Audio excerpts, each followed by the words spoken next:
comme nous avons été déstructurés, c'est pour ça que le mental, donc notre personnalité humaine, et ben, tout a été inversé, tout a été déréglé. Et donc, le mental qui est censé interpréter la guidance, donc l'intuition, lui, il en est l'interprète. Le mental, donc l'esprit, lui, c'est l'interprète de la guidance. Donc, c'est lui qui interprète les directives du satellite. Mais, le mental, donc le petit mental, bah, il a commencé à donner également des directives. Et le mental, comme je vous ai dit, c'est la partie de nous qui est un peu comme notre bodyguard, enfin notre garde du corps. Le mental, son rôle, c'est de nous protéger. Protéger notre intégrité physique. Pour que nous ne disparaissions pas. Il est là pour nous protéger. Donc, c'est un conseiller. Donc, le mental, il a une casquette de protecteur. Donc, de garde du corps. D'accord? Mais il est efficace que quand il est connecté au satellite. Donc, le soi supérieur.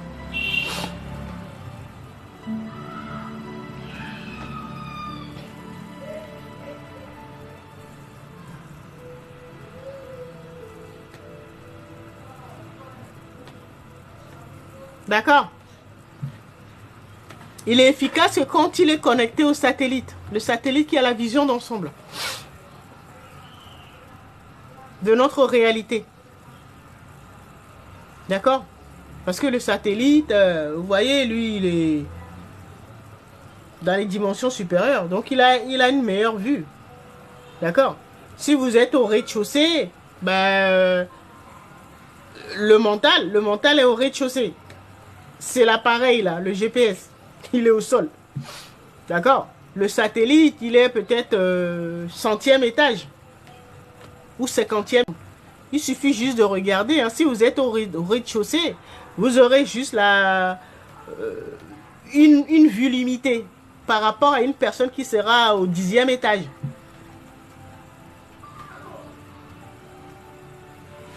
D'accord? Donc ça, c'est des choses, c'est évident. Mais le mental, quand il fonctionne, quand il travaille en harmonie avec le satellite, donc le soi supérieur, là, il devient plus performant. Ça, vous devez le comprendre. Le but, c'est de réorganiser votre âme, votre esprit pour que vous ayez la guidance optimale. Parce que les choses vont devenir de plus en plus compliquées dans le monde.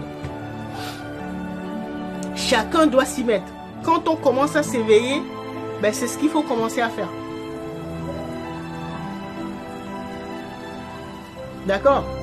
Et donc, comme je disais tout à l'heure, les choses ont été déstructurées. Et notre mental, donc le GPS au sol, là, celui qui est au rez-de-chaussée, lui aussi donne des directives en fonction de ce qu'il lui voit. Donc sa vision sera limitée. Je veux l'exprimer autrement. Le mental ego, donc notre personnalité humaine, est limitée aux informations du passé.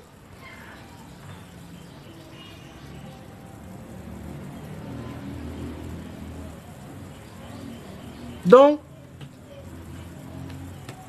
tout ce que vous avez vécu depuis l'enfance jusqu'à maintenant, là, lui, il a accès qu'à cette base de données. Tout ce qui vous concerne, qui concerne le monde, là, depuis votre enfance jusqu'à maintenant, le mental ego, il a accès qu'à ça.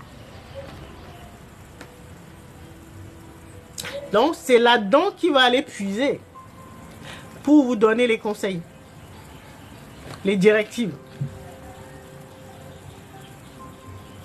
C'est pour ça que c'est pas percutant. Les conseils du mental ego, on peut pas se fier. Donc, qui, à votre avis, va vous donner les réponses ou les solutions les plus pertinentes? Bonsoir, Kinit. À votre avis? Bien sûr, ce sera le satellite qui a une meilleure vue d'ensemble, qui a accès aux informations du passé, du présent et du futur.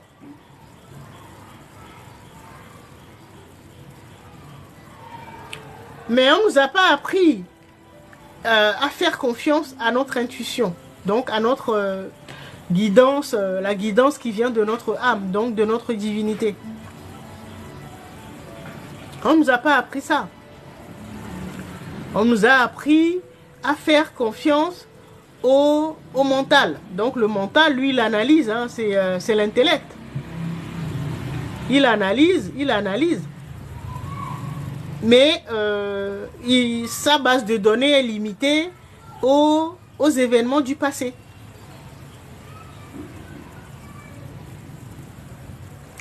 Donc, un exemple. Si tu as fait de l'équitation, un jour, tu faisais de l'équitation et un jour, tu es tombé.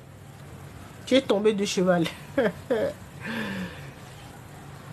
D'accord? Donc ça, c'est une information du passé. Hein. Peut-être dans ton adolescence, tu étais parti en vacances et lors d'une balade, je sais pas, le cheval, il a commencé à s'exciter et puis voilà, tu es tombé. D'accord? Bon, c'est un événement traumatisant. Peut-être tu t'es fait très mal, peut-être voilà, peut-être même que tu as eu le plâtre. D'accord? Ça là, c'est une information, c'est un événement du passé. Et donc, le mental, notre personnalité humaine, n'aura accès qu'à cette information-là. Donc, le jour, tu vas décider de remonter à cheval, lui, tout de suite, il va te faire ressortir ça. Il va te dire, mais toi, tu es fou, quoi. Tu te rappelles pas la dernière fois que t'es monté, t'as fait de l'équitation, t'es monté sur un cheval, tu te rappelles pas comment tu t'es retrouvé par terre? Et il va commencer à te faire peur. Et il va te dissuader. Parce que lui, il veut te protéger. C'est comme ça qu'il fonctionne. Alors que notre soi supérieur, notre divinité, notre âme, sait comment va se dérouler cette nouvelle expérience. Tu veux remonter à cheval. Il sait comment ça va se terminer. Et donc, il sait que cette fois-ci, ça se passera mieux. Et donc, ton intuition va t'envoyer la réponse. Ton âme va t'envoyer la réponse, va te dire, ok, vas-y. Ça se passera très, très, très bien. Mais le mental, tout de suite, il va commencer à te faire flipper, il va te faire peur. Et il va faire ressortir toutes les informations de sa base de données, là, limitées au passé. Et là, on va te ressortir la chute. Là où tu t'es retrouvé par terre, là. Il va te faire ressortir ça.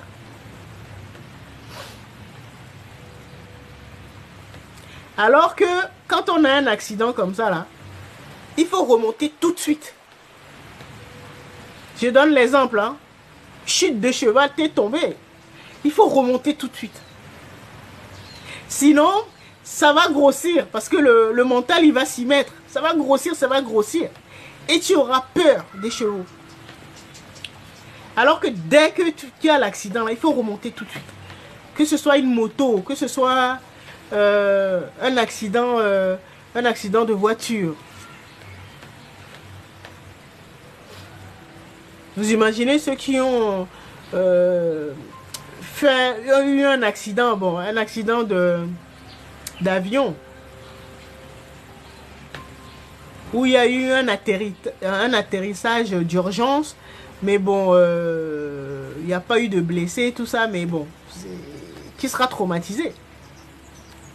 S'il n'y a pas un travail par derrière, tu ne voudras plus jamais prendre l'avion. C'est la même chose que pour les chevaux, les voitures, les motos.